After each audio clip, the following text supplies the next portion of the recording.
Giant Advanced. What do you guys think of it? I couldn't believe how playful it was. Yeah. It was extremely playful and extremely fun bike, and those aren't words you associate with cross-country race bike. Absolutely not.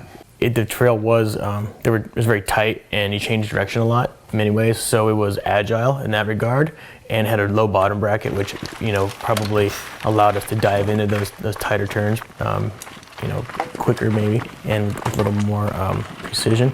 But just overall, like with the undulating terrain and like the straight sections, because you're just constantly like on those trails. They're unique in the fact that you're a half a crank away from falling over at times because you're so rocky. Yeah. And I just felt there a little bit more rollover might have been advantageous, comparatively speaking to other bikes we'd ridden in that similar travel category. How did you feel on that, Mike?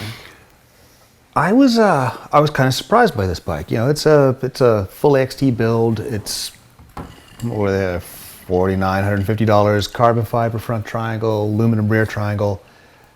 It's a working man's cross-country bike in Giant's parlance on this thing. So we're talking a 110 millimeters rear travel with their Maestro suspension, 120 front. They've got this new trunnion top shock and upper rocker that's forged out of carbon fiber, which they claim lowers you can run lower air pressure, lighter damper tunes, and makes the suspension a more responsive thing.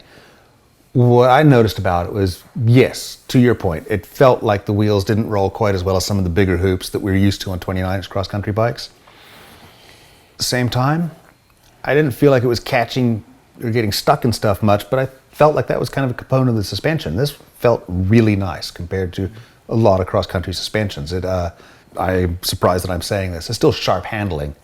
I never thought I would have said that about a 68-degree head angle in my life. But compared to some of the 65 and 66-degree head angle trail bikes that only have a little more travel than this, it's a snappy, sharp handling bike with, I think, really nice suspension. And I didn't really care about the wheel size. I thought it got up and hooked up nicely and rolled over things well. A 73.5-degree seat angle, which has been contemporary for years, for decades. I am short of femur. The trend over the last couple of years has been to steeper seat angles, like 74, 75 degrees even. And I'm really enjoying that, where bikes are going, because I feel like I'm in a steeper seat position, I can ride a gear or two heavier and really be able to mash on the pedals a little more.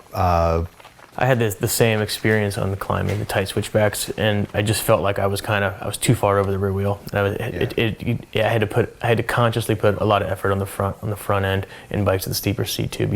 It's like you said, you're generally able to push a tad bigger. I feel like it needs to be pointed. I mean, I feel like a modern cross-country race bike, it's almost ridiculous if it doesn't have 29-inch wheels, and for that reason, I wouldn't even view this as an XC race bike, even though it is a fast little whippet. I just feel like if it's someone who lives around a lot of kind of tight, twisty trails, Kingdom trails in Vermont, that trail system here, that could be like your kind of go-to bike. I really enjoyed how fun this bike was. Yeah, that's a good point. I also think that bang for the buck, component-wise, I think this is a pretty good package. We're talking $4,950 bike. You can get it $2,700 frame only. This is straight across the board XT build. It's got Giant's own carbon fiber rims, wheel set on it. And if you want to spend less money, you can go down to the Advanced 2, which is $4,125. It's got a Yari fork on it and SRAM GX components.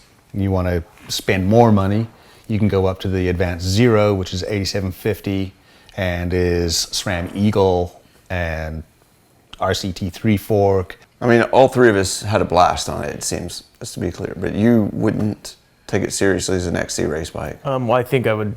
Well, I think it really depends what you're looking for. I mean, if you're someone who just wants a lightweight, playful, efficient machine, that's an awesome choice for that.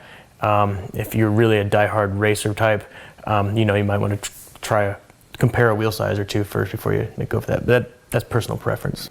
So it's as if we're in this place where it's sort of a personal preference thing at this point. This sits in a really nice spot for a lot of people. It's an accessible, good bike.